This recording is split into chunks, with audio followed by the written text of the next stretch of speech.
এই জন্য যুবক আমি বলতে চেয়েছি, আমার নবী সিফাতুল আশিকের খবর জানার ক্ষমতা আছে না নাই?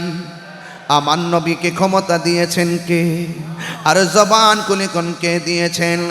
ও বন্ধু, উসমান হারুনি রহমাতুল্লাহ আলাইহি তিনি তার শিষ্য মুরিদান হযরতে খাজা গরিবে নওয়াজ মুঈনুদ্দিন চিশতি রহমাতুল্লাহি আলাইহিকে নিয়ে আমার নবী রওজা মুবারকের মধ্যে নিয়ে গেলেন।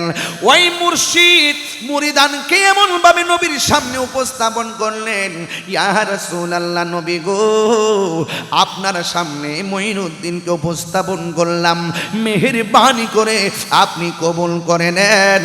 এই কথাটা বলে তিনি সেখানে ঘুম গেলেন।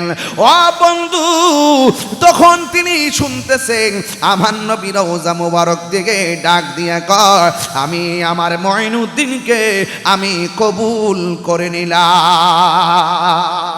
আরো বড় করে কোন আল্লাহু আকবার।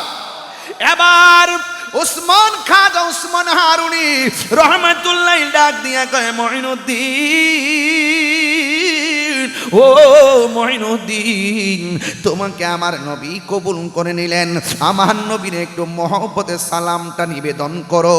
তখন ওই মুহূর্তে হযরত খাজা গরিবে নওয়াজ আজমিরি সঞ্জরি রহমাতুল্লাহ আলাইহি আমার নবীর সালাম দেয়, আসসালাতু ওয়াসসালামু আলাইকা ইয়া রাসূলুল্লাহ।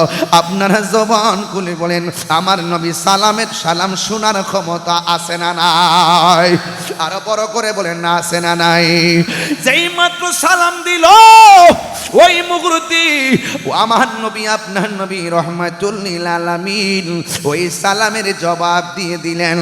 আর আমার নবী খাজা গরিবে নওয়াজকে হিন্দুস্তানের হিন্দুলের কুতুব বানায়া দিলেন। যেই মাত্র হিন্দুস্তানের কুতুব বানায়া দিলেন, যুবকের দল, সেখান থেকে আমার খাজা গরিবে নওয়াজের একটা উপাধি হলো আতায়ে রাসূল। এই যা কিছু দান করেছেন সব আমার মুস্তাফা দান করেছেন, আমার নবীজি দান করেছেন। জুরি জুরি কি আল্লাহু আকবার বলা যাবে না?